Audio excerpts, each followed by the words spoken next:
Hello guys, അസ്സലാമലൈക്കും. എല്ലാവർക്കും സുഖമാണല്ലോ അല്ലേ?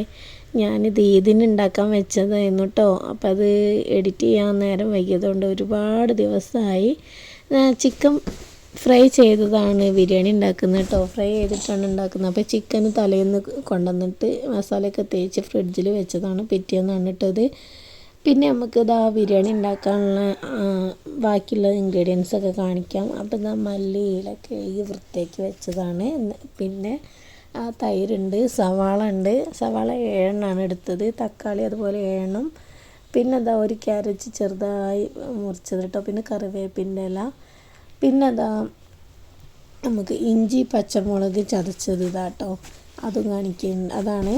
പിന്നെ അതാ പച്ചമുളക് ഒക്കെ ഞാനിവിടെ എടുത്ത് വെച്ചിട്ടുണ്ട് കേട്ടോ. ഇനി നമുക്കിതാ ഞാൻ ഫ്രൈ ചെയ്തിട്ടാണ് കേട്ടോ ഉണ്ടാക്കുന്നത് ബിരിയാണി. ഉള്ളി നല്ലോണം ഫ്രൈ ചെയ്തിട്ടാണ് ഉണ്ടാക്കുന്നത്. നല്ലോണം എന്ന് പറഞ്ഞാൽ നല്ലോണം ഇങ്ങോട്ട് ഗോൾഡൻ കളർ ആവുന്ന വരെ ആവുന്നില്ല കേട്ടോ. നല്ലോണം ഒരു മീഡിയം ലെവലിൽ ആ പച്ചപ്പണ് പോയിട്ടുള്ള രീതിയിലേക്കാണ് ഞാൻ ആക്കുന്നത് കേട്ടോ. അപ്പോൾ ബിരിയാണി നല്ല ടേസ്റ്റ് ഉണ്ടാവും കേട്ടോ. ഇങ്ങനെ ഉണ്ടാക്കാത്തവരാണെങ്കിൽ ഉണ്ടാക്കി നോക്കണം. അപ്പോൾ ഇതാ ഞാൻ 7 ഉള്ളിയാണ് എടുത്തത്. അപ്പോൾ 7 ഉള്ളി മൊത്തത്തിൽ ഞാൻ ഇടുന്നില്ല കേട്ടോ, പകുതിയായിട്ടാണ് ഇട്ട് കൊടുക്കുന്നത്. അത് ഫ്രൈ ചെയ്തിട്ട് കോരിയിട്ട് വീണ്ടും ഇട്ട് കൊടുക്കാമെന്ന് വിചാരിച്ചിട്ടോ. നമ്മളെ വീഡിയോ ഇഷ്ടപ്പെടുകയാണെങ്കിൽ ഇഷ്ടപ്പെട്ടവരെന്തായാലും ലൈക്ക് ചെയ്യണം, ഷെയർ ചെയ്യണം, സബ്സ്ക്രൈബ് ചെയ്യണം കേട്ടോ. ഇതുവരെ സപ്പോർട്ട് ചെയ്ത എല്ലാവർക്കും ഒരുപാട് താങ്ക്സ് കേട്ടോ. ഇനിയും നമ്മളെ വീഡിയോസും ഷോർട്സൊക്കെ കാണണം. നിങ്ങൾ എല്ലാ സപ്പോർട്ടും ഞങ്ങൾക്ക് വേണം കേട്ടോ. അപ്പോൾ ഇതാ ഫ്രൈ ഇങ്ങനെ ഏകദേശം കുറച്ചൊക്കെ ആയി തുടങ്ങിയിട്ടുണ്ട് കേട്ടോ. ഇനി ഇതൊക്കെ നമുക്ക് കുറച്ചൊക്കെ ആയിട്ട് നമുക്ക് കോരിയെടുക്കണം. രണ്ടാമത്തേതിന് ഞാൻ കാണിക്കുന്നില്ല. അപ്പോൾ അതും കൂടി കാണിക്കുമ്പോൾ ഒരുപാട് ലെങ്ത് ആവും കേട്ടോ. അപ്പോൾ അതുകൊണ്ട് ഞാനത് കാണിക്കുന്നില്ല കേട്ടോ.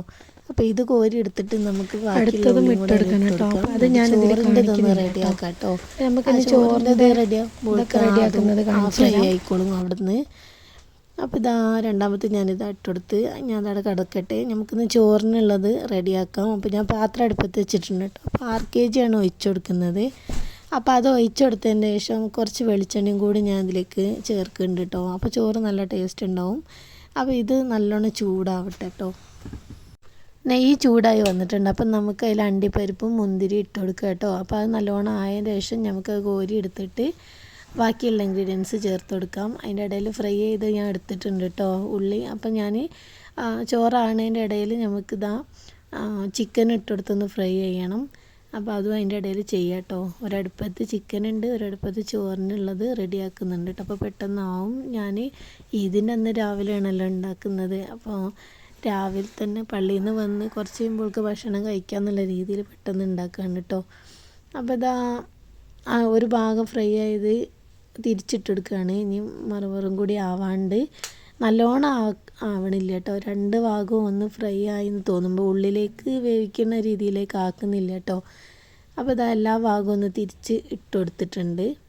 അങ്ങനെ അത് ആ ഭാഗം ഫ്രൈ ആകട്ടെ. അപ്പോൾ നമുക്ക് അണ്ടിപ്പരിപ്പ് മുന്തിരിയൊക്കെ നമുക്ക് വറവായിട്ടുണ്ട്. അപ്പോൾ അത് കോരി എടുത്തിട്ടുണ്ട്. പിന്നെ ഞാൻ കുറച്ചും കൂടി എണ്ണ ഒഴിച്ചിട്ടോ. അപ്പോൾ ചെറിയ ജീരകം, വലിയ ജീരകം, പട്ട, ഗ്രാമ്പൂ, ഏലക്കായ ഇത് അതിലേക്ക് ഇട്ടൊന്ന് പൊട്ടി വന്നതിന് ശേഷം നമുക്ക് കുറച്ച് സവാള ഇട്ട് കൊടുക്കണം. അപ്പോൾ അതും ഇട്ടെടുത്തൊന്ന് കുറച്ചൊന്ന് വഴറ്റിയതിന് ശേഷം നമുക്ക് ക്യാരറ്റ് ഇട്ട് കൊടുക്കണം കേട്ടോ. അപ്പോൾ ചിക്കൻ അതിൻ്റെ ഇടയിൽ ഫ്രൈ ആയി വന്നിട്ടുണ്ട്. അപ്പോൾ അത് കോരി എടുക്കുക കേട്ടോ. ഈ ഒരു പരുവത്തിലാട്ടോ ഞാൻ ഫ്രൈ ആക്കി എടുത്തത്. അത് ഫ്രൈ ആക്കി അത് കോരി എടുത്തിട്ടുണ്ട്. അപ്പോൾ കുറച്ചും കൂടി ചിക്കനും ബാക്കിയുണ്ട്. അപ്പോൾ അതും അതിലേക്ക് ഇട്ട് കൊടുക്കണം. ഇത് കോരി എടുത്തിട്ട് ബാക്കി അതിൽ ഇട്ട് കൊടുക്കാൻ വിചാരിച്ചിട്ടോ. അപ്പോൾ നമുക്ക് ഈ ഉള്ളി സവാള ഞാൻ ചോറിൻ്റെ എണ്ണയിലേക്ക് ഇട്ട് കൊടുത്തിട്ടുണ്ടോ, അതൊന്ന് ആ പച്ച മണം മാറുന്ന രീതിയിലൊന്ന് വഴറ്റി കൊടുക്കണം വിചാരിച്ചിട്ടോ. അപ്പോൾ അത്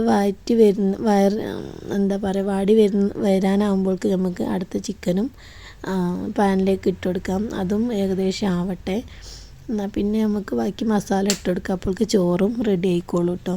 അപ്പോൾ ഉള്ളിയൊക്കെ റെഡി ആയിട്ടുണ്ട്. ഏകദേശം ഇനി ക്യാരറ്റ് ഇട്ട് കൊടുക്കുകയാണ് കേട്ടോ. അതും കുറച്ച് നേരം ഒന്ന് വഴറ്റി കൊടുത്തതിന് ശേഷം നമുക്ക് വെള്ളം ഒഴിച്ച് കൊടുക്കണം. അപ്പോൾ ഞാനിത് ആദ്യം ചോറ് അടുപ്പത്ത് കേട്ടോ വെച്ചത്. തീ ശരിക്ക് ഈ വലിയ ചെമ്പായതുകൊണ്ട് എല്ലാ സ്ഥലത്തും പറ്റാത്തത് കാരണം ഞാൻ ഗ്യാസിലേക്ക് തന്നെ മാറ്റിയിട്ടോ. അപ്പോൾ ഞാൻ കുറച്ച് ഇഞ്ചി വെളുത്തുള്ളി ചതച്ചതും അതിലിട്ട് കൊടുക്കുന്നുണ്ട്. ഒരു നുള്ളാണ് കേട്ടോ ഇട്ട് കൊടുത്തത്. കുറച്ച് നാരങ്ങ നീര് ഒഴിക്കുന്നുണ്ട് കേട്ടോ. ആ ചോറിന് പ്രത്യേക ടേസ്റ്റ് ആയിരിക്കും കേട്ടോ. പിന്നെ കുറച്ച് കറിവേപ്പിൻ്റെ ഇല ഇട്ട് കൊടുക്കണ്ടേ. അപ്പോൾ ഇങ്ങനെ ഉണ്ടാക്കാത്തവരാണെങ്കിൽ ഒന്ന് ഉണ്ടാക്കി നോക്കണം കേട്ടോ. ഞാൻ ഉണ്ടാക്കുന്ന റെസിപ്പിയാണ്, അപ്പോൾ നല്ല ടേസ്റ്റ് ഉണ്ട്, അതുകൊണ്ടാണ് പറയുന്നത് കേട്ടോ. അപ്പോൾ ഇതാ ചോറ് ഞാൻ 1.5 കിലോ അരി കൊണ്ടാണ് കേട്ടോ ഞാൻ ചോറുണ്ടാക്കിയത്. അപ്പോൾ അതിനനുസരിച്ചുള്ള വെള്ളം ഒരു പാത്രം അരിയാണ് 2 പാത്രം വെള്ളം രീതിയിലാണ് കേട്ടോ ഞാൻ. പിന്നെ ആവശ്യത്തിന് ഉപ്പ് ഇട്ട് കൊടുത്തിട്ടുണ്ട് കേട്ടോ. അതാ ചെറുനാരങ്ങ നീരും ഒഴിച്ച് കൊടുക്കുന്നുണ്ട്. അപ്പോൾ അത് തിളച്ച് വരുമ്പോഴേക്ക് നമുക്ക് അരി കഴുകി റെഡിയാക്കി വെച്ചിട്ടുണ്ടായിരുന്നു അവിടെ. അപ്പോൾ അത് അതിലേക്ക് ഇട്ട് കൊടുക്കണം. ഇത് ഇതിൻ്റെ ഒന്നും എടുത്ത് വീഡിയോ ആണ്. എഡിറ്റ് ചെയ്യാൻ കുറേ ബുദ്ധിമുട്ട് വന്നിട്ടോ. ഓരോ പ്രശ്നങ്ങൾ കാരണം എഡിറ്റ് ചെയ്യാൻ വൈകിയതാണ് കേട്ടോ. അന്ന് അതിൻ്റെ പിറ്റേന്ന് തന്നെ ഞാൻ വീഡിയോ വിടണമെന്ന് വിചാരിച്ചിരുന്നു. അപ്പോൾ അതൊന്നും പറ്റിയില്ല. അപ്പോൾ ഇന്നാണെന്നൊരു ഒഴിവ് കിട്ടിയത് കേട്ടോ. അപ്പോൾ ഇന്ന് വിടാമെന്ന് വിചാരിച്ചു. അങ്ങനെ വെള്ളം തിളച്ചു അതിലേക്ക് അരി ഇട്ടിട്ടുണ്ട് കേട്ടോ. അപ്പോൾ അത് നല്ലോണം ഇളക്കി കൊടുത്തതിന് ശേഷം അതൊന്ന് വേവട്ടെ. അപ്പോൾ നമുക്ക് ഇനി ബിരിയാണിക്കുള്ള മസാല റെഡിയാക്കണം. അപ്പോൾ പാൻ അടുപ്പത്ത് വെച്ചിട്ടുണ്ട്. അതിലേക്ക് ഇഞ്ചി വെളുത്തുള്ളിൻ്റെ പേസ്റ്റ് ഇട്ട് കൊടുത്ത്, പിന്നെ തക്കാളി ഇട്ട് കൊടുത്തു കേട്ടോ. 7 തക്കാളിയാണ്. അപ്പോൾ അതും ഇട്ട് കൊടുത്ത്, അപ്പോൾ അത് നല്ലോണം വെന്തതിന് ശേഷം നമുക്ക് മസാലപ്പൊടി ഇട്ട് കൊടുക്കണം കേട്ടോ. അപ്പം ഞാൻ ഈ മസാലപ്പൊടിയൊക്കെ ഇട്ട് എല്ലാം ഒന്ന് പച്ചമണമൊക്കെ മാറി എല്ലാം വാടിയതിന് ശേഷമാണ് സവാള ഇട്ട് കൊടുക്കുന്നത്. സവാള ആദ്യം ഫ്രൈ ചെയ്തുകൊണ്ട് കേട്ടോ. അപ്പോൾ മസാലപ്പൊടി ഞാൻ പറയണത് 1.5 കിലോ ബിരിയാണിക്ക് 2 സ്പൂണ് നിറയെ മല്ലിപ്പൊടി എടുത്തിട്ടുണ്ട്. പിന്നെ 1 സ്പൂണ് മഞ്ഞൾപ്പൊടി ഇട്ടോ. പിന്നെ കാശ്മീരി മുളക് ഞാൻ 1.5 സ്പൂണും 1.5 സ്പൂൺ എരിവുള്ള മുളകും കൂടിയാണ് കേട്ടോ ഇട്ടത്. പിന്നെ chicken masala 1.25 spoon, garam masala 1 spoon കേട്ടോ. അത് വലിയ സ്പൂണാണ്. പിന്നെ എന്താ പറയുക, കുറച്ച് കുരുമുളക് പൊടി, അതും 1.5 സ്പൂൺ ഉണ്ടാവും കേട്ടോ. അതും ഇട്ടെടുത്തിട്ടുണ്ട്.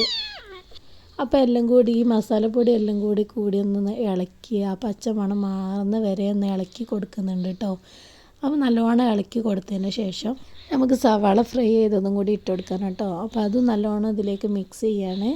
പിന്നെ മല്ലി പുതിന കറിവേപ്പിൻ്റെ ഇല കേട്ടോ, അതും ഇതിലേക്ക് കൂട്ടി യോജിപ്പിക്കുന്നുണ്ട് കേട്ടോ. ഇതാ കറിവേപ്പിൻ്റെ ഇല ഇട്ടെടുത്തു. അങ്ങനെ എല്ലാ ഇലകളും ഇട്ടെടുത്തിട്ടുണ്ട് കേട്ടോ. മല്ലി പുതിന കറിവേപ്പിൻ്റെ ഇല ഇട്ടെടുത്തതിന് ശേഷം കുറച്ച് തൈര് ഒഴിക്കുകയാണ്. തൈര് നമ്മൾ ടേസ്റ്റ് ചെയ്തിട്ട് ആ പുളിക്ക് ആവശ്യത്തിനനുസരിച്ച് ഇട്ടാൽ മതി കേട്ടോ. അത് അളവിൻ്റെ ഇത് പ്രത്യേകിച്ചൊന്നും ഞാൻ പറയണില്ല. അപ്പോൾ അത് ഞാൻ തൈര് ഇട്ട് ഇളക്കിയതിന് ശേഷം ചിക്കൻ ഇട്ട് കൊടുക്കുകയാണ് കേട്ടോ. ഫ്രൈ ചെയ്ത ചിക്കനാണ്. അതും ഇളക്കി നല്ലോണം യോജിപ്പിച്ചതിന് ശേഷം മസാല ഇവിടെ റെഡി ആയിട്ടുണ്ട്. ഇനി ചോറാണ് നമുക്ക് ഇതിലേക്ക് ഇട്ട് കൊടുക്കേണ്ടത്. ഇനി നമുക്ക് ചോറ് റെഡി ആയിട്ടുണ്ടാവും, അത് ഇട്ട് കൊടുക്കണം കേട്ടോ. അപ്പോൾ ഇതാണ് കേട്ടോ ചോറ്. ഞാൻ ചോറ് വെന്തതിന് ശേഷം ഇതിലേക്ക് ഇട്ട് കൊടുക്കുന്ന വീഡിയോ എൻ്റെ കയ്യിൽ നിന്ന് പോയിട്ടുണ്ട്. മസാല റെഡിയാക്കി നിങ്ങൾ കണ്ടതാണല്ലോ. പിന്നെ ഞാൻ ചോറായതിന് ശേഷം ആദ്യം കുറച്ച് ചോറ്, പിന്നെ അതിൻ്റെ മേലെ കുറച്ച് നെയ്യ് ഒഴിച്ച്, പിന്നെ കറിവേപ്പിൻ്റെ ഇല, മല്ലിയില, ഫ്രൈ ചെയ്ത ഉള്ളി, അണ്ടിപ്പരിപ്പ്, മുന്തിരി ഇത് ഇട്ട് കൊടുത്തിട്ടുണ്ട് കേട്ടോ. പിന്നെ ഇത്തിരി ഗരം മസാല അതിൻ്റെ മുകളിൽ ഇട്ട് കൊടുക്കുന്നുണ്ട് കേട്ടോ. അങ്ങനെ രണ്ട് വട്ടാക്കിയിട്ട് ഇട്ട് കൊടുത്തതാണ് കേട്ടോ വീഡിയോ. അപ്പോൾ അത് ഞാൻ വീഡിയോ എടുക്കാൻ നോക്കിയപ്പം ഫോണിൽ ചാർജ് ഇല്ലായിരുന്നു കേട്ടോ. അപ്പോൾ ഞാൻ ചാർജ് ചെയ്യാൻ വേണ്ടി വെച്ചപ്പോൾ ഇത്രേ ഉള്ളൂ, ഒരു വട്ടം ഇതിൽ കിട്ടീനല്ലോ, അപ്പോൾ ബാക്കി പറയാമെന്ന് വിചാരിച്ചിട്ടോ. അപ്പോൾ ഇതാട്ടോ ഇത്തിരി ഗരം മസാലയും കൂടി ഇട്ട് കൊടുക്കുകയാണ്. പിന്നെ ഞാൻ ബിരിയാണീൻ്റെ മസാല കുറച്ച് കോരിയിട്ടുണ്ട്. അത് ചോറിൻ്റെ മേലെ കുറച്ച് ഒരു 2-3 സ്പൂണ് കോരിയിട്ട് ഇതിൻ്റെ മേലെ ഇട്ട് കൊടുക്കുന്നുണ്ട് കേട്ടോ. അപ്പോൾ ഈ ചോറ് നല്ലോണം മിക്സ് ചെയ്യുമ്പോൾ ഈ ടേസ്റ്റ് വരുമ്പോൾ നല്ല രസമാണ് കേട്ടോ. ഇതും ഫ്രൈ ചെയ്ത ഉള്ളിയാണ് കേട്ടോ. അപ്പോൾ ഇങ്ങനെയാണ് കേട്ടോ ഞാൻ ബിരിയാണി ഉണ്ടാക്കി. എൻ്റെ ബിരിയാണി ഇഷ്ടപ്പെട്ടിട്ടുണ്ടെങ്കിൽ ലൈക്ക് ചെയ്യാനും ഷെയർ ചെയ്യാനും സബ്സ്ക്രൈബ് ചെയ്യാൻ മറക്കരുത്. നല്ല വീഡിയോ ആയിട്ട് ഞാൻ വീണ്ടും വരാം. അപ്പോൾ കുക്കിംഗ് വ്ലോഗ് മാത്രമല്ല, നമ്മൾ പുറത്ത് പോകുന്ന വീഡിയോ എല്ലാം നമ്മൾ ഷെയർ ചെയ്യുന്നുണ്ട്. അപ്പോൾ നിങ്ങളെല്ലാവരും കാണണം, സപ്പോർട്ട് ചെയ്യണം. നിങ്ങളെ സപ്പോർട്ട് ഉണ്ടെങ്കിൽ മുന്നോട്ട് പോകാൻ കഴിയുള്ളൂ കേട്ടോ. നമ്മൾ ഷോർട്സൊക്കെ നമ്മൾ വിടുന്നുണ്ട്, അതിലൊക്കെ കയറി കാണണം കേട്ടോ. അപ്പോൾ ബിരിയാണി ഒക്കെ റെഡിയായി. ഒരു 2 മണിക്കൂർ ഞാൻ വെച്ചിട്ടുണ്ട് കേട്ടോ. സമയം 12 മണി ആയിട്ടുണ്ട് കേട്ടോ. പിന്നെ ഭക്ഷണം കഴിക്കാൻ വിചാരിച്ച് ചോറ് മിക്സ് ചെയ്യാൻ വേണ്ടി വേറെ പാത്രത്തിലേക്ക് മാറ്റുകയാണ്. അപ്പോൾ അത് മിക്സ് ചെയ്ത് നമുക്കിനി ചോറ് വിളമ്പുന്നത് കാണിക്കാം കേട്ടോ. അപ്പോൾ ഇതാണ് എൻ്റെ ബിരിയാണി. അപ്പോൾ ഇഷ്ടപ്പെട്ടാൽ ലൈക്ക് ചെയ്യാനും സബ്സ്ക്രൈബ് ചെയ്യാനും ഷെയർ ചെയ്യാനും മറക്കരുത്. അപ്പം വീഡിയോ ഇത്രേ ഉള്ളൂ. ഇനി ഞങ്ങളെല്ലാവരും ഭക്ഷണം കഴിക്കട്ടെ കേട്ടോ. അപ്പോൾ എല്ലാവർക്കും അസ്സലാമു അലൈക്കും.